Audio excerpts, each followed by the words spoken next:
Alhamdulillah, terima kasih sudah hadir di studio TVRI Jawa Tengah. Pak, terkait dengan data yang saya peroleh di Pak, rilis BPD beberapa hari yang lalu mencatatkan bahwa perekonomian Indonesia tumbuh negatif seperti itu, termasuk di Jawa Tengah. Bagaimana lalu kebijakan BI menanggapi hal itu, Pak? Ya, terima kasih. Jadi kita tahu PDB nasional kita turun menjadi kontraksi 5,3 segitu ya. Sementara Jawa Tengah 5,9, kita kontraksinya lebih dalam. Memang ini di luar perkiraan kita semua ya. Mungkin Kementerian Keuangan juga tidak sedalam itu, Bank Indonesia juga tidak sedalam itu. Tapi itulah yang diukur oleh BPS. Kita melihat bahwa konsumsi masyarakat itu turun ya. Di mana konsumsi masyarakat, apalagi kalau di Jawa Tengah, itu menjadi bagian terbesar dari PDRB-nya. Gitu.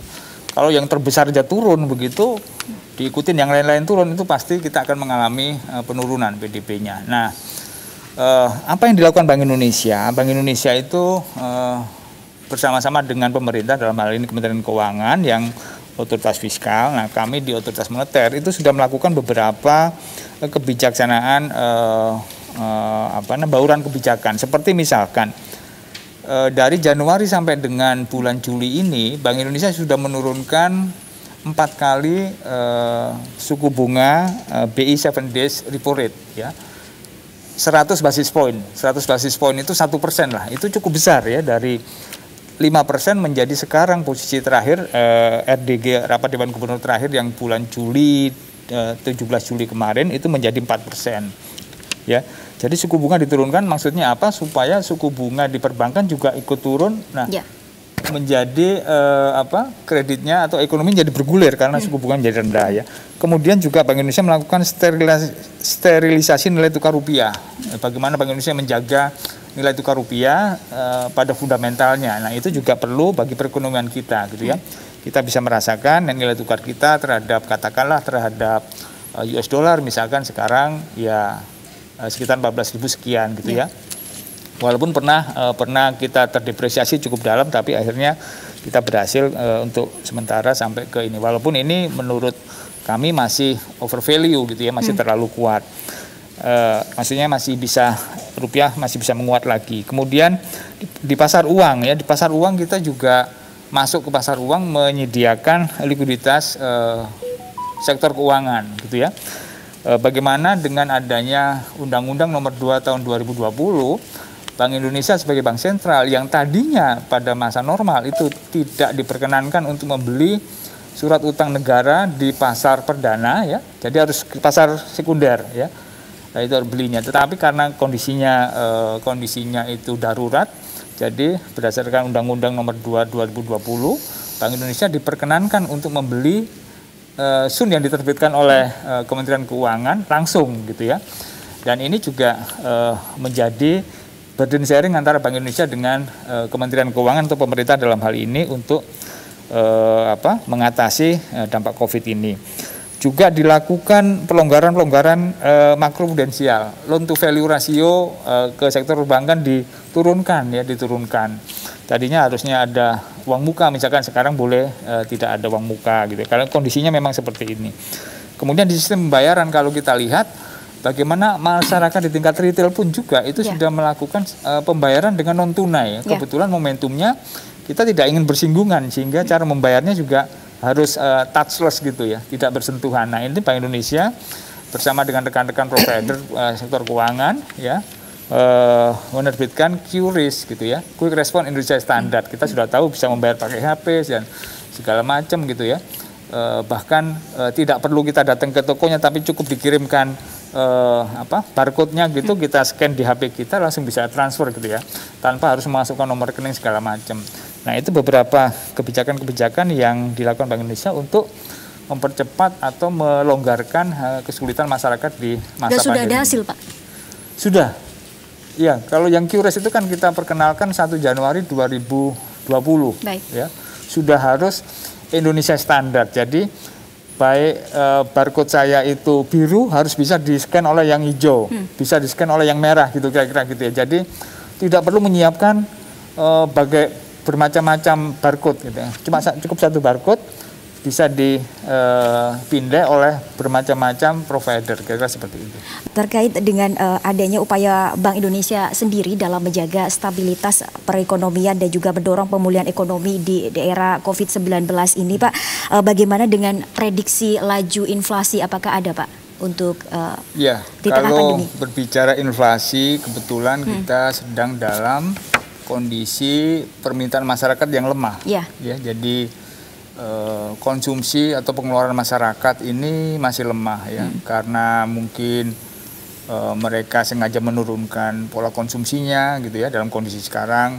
Bisa yang kedua karena mereka harus menormalisasi lagi penghasilan atau pendapatannya ya, karena mungkin sementara tidak bekerja atau karena work from home gitu ya, sehingga mereka harus memperkirakan berapa lama ini. Nah, itu yang menyebabkan konsumsi masyarakat turun. Nah, tadinya kita berharap dari pemerintah untuk bisa menggelontorkan, ya, bisa membantu meng-offset sedikit pelemahan dari konsumsi masyarakat. Nah, tapi secara umum karena pengeluaran rendah, permintaan lemah, inflasi kita sangat rendah sekarang ini ya. Sekarang ini kalau Jawa Tengah 7 bulan ini mungkin baru 0,7 atau belum sampai 0,8% ya, 7 bulan, tinggal 5 bulan lagi. Sementara year on year-nya sekarang sekitar 2% ya tahunannya. Nah, praktis nanti inflasi di tahun 2020 ini mungkin akan lebih rendah daripada inflasi di tahun 2019 ya, akan lebih rendah. Nah, persoalannya mungkin nanti pada tahun-tahun depan gitu ya, di mana pemerintah dengan bansosnya dengan fiskalnya yang agresif begini ya, kemudian Bank Indonesia juga ikut turut membantu gitu. Nah, itu mungkin nanti akan muncul karena jumlah uangnya meningkat, akan muncul di tahun 2021 dan atau kita 2022. juga tidak tahu pandemi ini akan sampai kapan. Ya, kita semua belum tahu ya sampai kapan, tapi mudah-mudahan di indikator-indikator yang ada kan masyarakat sudah mulai bekerja gitu ya.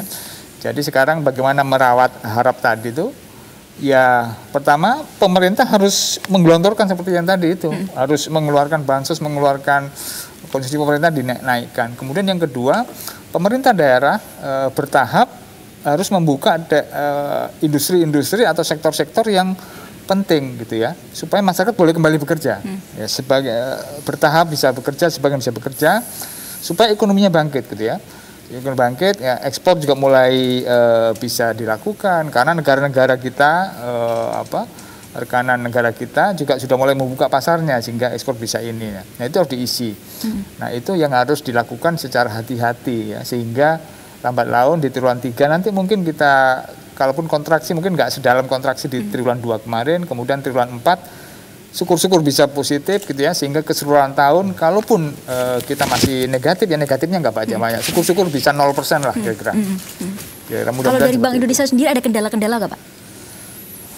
Ya itu sangat tergantung dari bagaimana pemerintah daerah ini mengizinkan atau membuka kegiatan-kegiatan usaha ya, sektor-sektor penting tadi itu ya. Tetapi tentunya dengan memperhatikan protokol COVID supaya kepercayaan masyarakat juga tetap muncul gitu ya. Kalau dibuka terus pandeminya nggak selesai, masyarakat juga hilang kepercayaan, investor hilang kepercayaan ya. Jadi tadinya mau invest di Jawa Tengah jadi tidak mau gitu ya. Nah, itu juga harus kita pertimbangkan. Gitu. Baik. Kalau dari pengamatan Bank Indonesia sendiri ini, Pak Suko, sektor yang sangat terdampak COVID-19 sebenarnya ini di Jawa Tengah sektor apa saja nih, Pak? Ya, kalau dari sisi sektoralnya hanya 2 sektor yang tumbuh positif dari 17 sektor ya. Apa itu, Pak? Itu pertanian dan sektor komunikasi. Komunikasi pasti tumbuh karena kita Vicon, virtual segala macam, jadi dia tumbuh tuh. Komunikasi jadi provider telkom itu seluler, bukan telkom, provider seluler itu jadi tumbuh. Dan yang kedua pertanian, ya, pertaniannya yang tumbuh, tapi sektor yang lainnya semua kontraksi, pertumbuhannya minus gitu ya. Nah, kalau ditanya terus bagaimana kita harus merawat asa tadi untuk kita bisa kembali gitu ya. Dari sisi pengeluaran, sependapat dengan Pak Sulaiman tadi, konsumsi masyarakat, karena bagian terbesar ya 60% lebih PDRB kita itu konsumsi masyarakat. Nah, bagaimana masyarakat berkonsumsi? Ya harus punya uang dulu. Bagaimana punya uang? Harus bekerja. Kira-kira itu tadi dari sisi ini sudah banyak polisi-polisi dari pemerintah gitu ya. Kemudian OJK dengan restrukturisasinya perbankan untuk memudahkan itu supaya permintaannya tumbuh, kemudian masyarakat bisa bekerja, punya uang, nah untuk bisa beli, kira-kira seperti itu dari sisi itunya ya. Tetapi kita juga harus memperhatikan ya seperti misalkan ekspor kita gitu kan. Nah, ekspor kita jangan sampai peluang kita yang di luar negeri itu yang tadinya kita ekspor ke sana karena kita belum ngisi, akhirnya diisi negara lain ya. Jadi kita harus berpacu juga dengan ini gitu, jangan sampai hambatan kita belum bisa ngisi itu nanti diisi oleh negara lain. Nah, itu akan menjadi lebih sulit lagi gitu ya. Jadi konsumsi kita dorong, ekspor kita perhatikan. Nah, bagaimana ekspor perhatikan? Ya sektor-sektor manufaktur yang potensial untuk mengekspor itu harus kita gerakkan gitu. Kita buka ya sedikit-sedikit kita buka untuk masyarakat bekerja lagi, mereka bisa tumbuh lagi. Nah, kalau dilihat dari sektor manufaktur di Jawa Tengah, jadi terbesar PDRB kalau dari sektoral di Jawa Tengah itu 35%-nya sektor manufaktur atau industri pengolahan lah. Industri pengolahan, baru perdagangan ya 14,6%, baru pertanian 14,3%. Tapi yang 35%-nya itu sektor manufaktur atau industri pengolahan. Nah, di dalamnya itu ada industri makan minum yang terbesar, industri yang bergerak di bidang makanan dan minuman ya. Kemudian industri tambang dan gas ya. Kita punya di Cilacap itu juga besar. Kemudian tembakau ya, tembakau kita juga besar 20% daripada industri kita tadi ya. Kemudian setelah itu baru tekstil ya, alas kaki. Nah, yang ekspor oriented tadi itu harus kita tumbuhkan gitu kan. Nah, supaya ekspor kita tadi yang di sisi pengeluaran itu bisa juga bertambah dan tidak diisi oleh negara lain gitu ya. Nah, itu mungkin harus di samping sektor pariwisata, kemudian UMKM itu harus kita dorong juga itu. Seperti yang dilakukan Pak Sulaiman Shah tadi, kemudian Pak Aman dengan UMKM-nya, karena UMKM kita ini, ekonomi kita itu 58%-nya itu UMKM. 99%-nya itu orang yang bekerja itu adalah UMKM gitu ya. Jadi kalau kita mendorong UMKM, itu 99 orang itu terbantu ya. Kemudian juga ekonomi kita juga terbantu gitu. Baik, apalagi dengan adanya tren digitalisasi seperti itu ya Pak. Ya, itu juga berimbas juga pada usaha-usaha, pelaku usaha juga. Harus ke sana. Jadi tidak boleh lagi UMKM tidak paham itu bagaimana digitalisasi gitu ya. Sudah harus paham digitalisasi itu gitu kan. Internet of Things, kemudian ya kalau ada artificial intelligence segala macam itu harus sudah mulai ngerti itu. Mereka tidak lagi bisa menjual hanya dengan mendisplay barang fisik ya. Mereka bisa mendisplay secara virtual gitu kan. Jadi UMKM harus kita ajarin onboarding, menjual barangnya secara digital gitu kan. Karena saya mau beli barang tapi nggak mau ketemu Anda gitu kan. Gitu. Nah, ini sekarang bagaimana loh, kamu mau beli kok nggak mau ketemu? Ya harus virtual tadi itu. Nggak bisa lagi dengan cara-cara konvensional. Nah, UMKM harus tahu itu. Nah, itu nanti tugasnya Pak Aman tuh. Gelontorin ininya dengan Pak ini, bagaimana memudahkan, pajaknya diringankan, restrukturisasi dijalankan lah gitu. Nah, kami di Bank Indonesia bagaimana mereka tahu digitalnya, kira-kira seperti itu. Baik. Lalu himbauan dari Bank Indonesia sendiri ini Pak Suko terkait dengan perbankan atau lembaga keuangan yang bersinggungan dengan aktivitas ekonomi masyarakat. Ada himbauan kepada mereka? Ya, nanti kita mengimbau Pak Aman. Ya, jadi sebenarnya kalau dilihat dari likuiditas perbankan, likuiditas sektor keuangan itu cukup ampal tadi, seperti banyak. Tinggal mencari pengusahanya nih siapa ini yang mau ambil kredit, kira-kira begitu. Nah, ya banyak kebijakan dari pemerintah sudah dikeluarkan. Mestinya kita berharap masyarakat pengusaha mulai memanfaatkan itu, memanfaatkan baik restrukturisasi yang digulirkan OJK, kemudian kemudahan ya yang diberikan oleh pemerintah melalui Kementerian Keuangan. Nah, ini harus sudah dimanfaatkan gitu ya. Jadi kita berharap semua itu bisa dimanfaatkan oleh pengusaha ya. Di sisi lain pemerintah juga memberikan banyak bantuan kepada masyarakat ya yang kehilangan pekerjaan dengan bansosnya dengan segala macam itu, harapannya bisa memulihkan ekonomi gitu ya. ya harus bersama-sama lah. Kita bersama-sama pemerintah, kemudian otoritas sektor keuangan, otoritas moneter, sistem pembayaran, dan masyarakat bersama-sama lah. Kita harus bersinergi seperti itu. Baik, Pak Suko, sedikit Pak conclusion pada pemirsa di rumah. Saya berharap UMKM bisa mengambil peran di sini ya sebagai paper untuk pada saat kita ini. Jadi banyak kesempatan diberikan, UMKM harus naik kelas dan ambil kesempatan ini untuk membawa Indonesia bisa keluar dari persoalan ini.